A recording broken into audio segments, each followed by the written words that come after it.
Iraq యుద్ధం కారణంగా gas దిగుమతులు తగ్గిపోవడంతో భారతదేశంలో గ్యాస్ ప్రాబ్లం ప్రారంభమైంది. ఎక్కువగా మహానగరాలైన బెంగళూరు, ముంబై, హైదరాబాద్ వంటి నగరాల్లో గ్యాస్ ఇబ్బందులు తలెత్తాయి.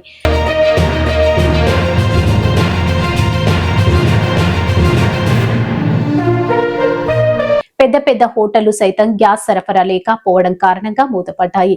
హోటల్ యాజమాన్యాలు లోటు సరిచేసుకునేందుకు అనేక మార్గాల వైపు చూపు సాగించారు.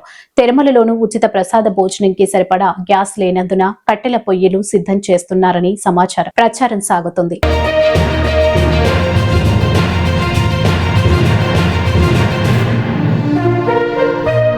బెంగళూరులో హోటళ్ల మూతతో బ్యాచిలర్లకు, హాస్టల్లో ఉండే వారికి ఇబ్బంది ప్రారంభమైంది. ఆంధ్రప్రదేశ్లోని విజయవాడ, వైజాగ్, కడప ప్రాంతాల్లో కొన్ని హోటళ్లు మూతపడ్డాయి. సరిపడ గ్యాస్ సరఫరా లేకపోవడంతో ఇబ్బంది తలెత్తిందని తెలుస్తుంది.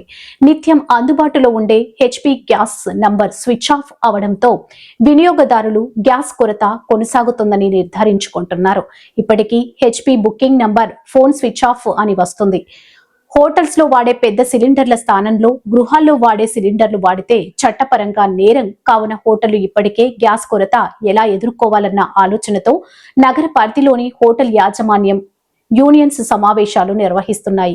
మరి గ్యాస్ కొరత లేదని కేవలం తప్పుడు ప్రచారమని ఓ పక్క ప్రభుత్వ అధికారులు ప్రకటన చేస్తున్నారు. కంటికి కనిపించే వాస్తవాలు నమ్మాలా లేక అధికారుల ప్రకటనలు నమ్మాలో అర్థం కాని పరిస్థితిలో గ్యాస్ వినియోగదారులు ఉన్నారు. గృహిణులు గ్యాస్ వినియోగాన్ని పొదుపుగా వాడుకోవాల్సిన పరిస్థితి ఏర్పడింది. ఇరాన్ యుద్ధం కారణంగా గ్యాస్ కొరత తలెత్తిందని అర్థమవుతుంది. ఈ కొరత తీరాలంటే ఈశాన్య ప్రాంతంలో రవాణా సౌకర్యం ఇబ్బంది లేకుండా కొనసాగితే తిరిగి గ్యాస్ సరఫరా ప్రారంభమవుతుంది.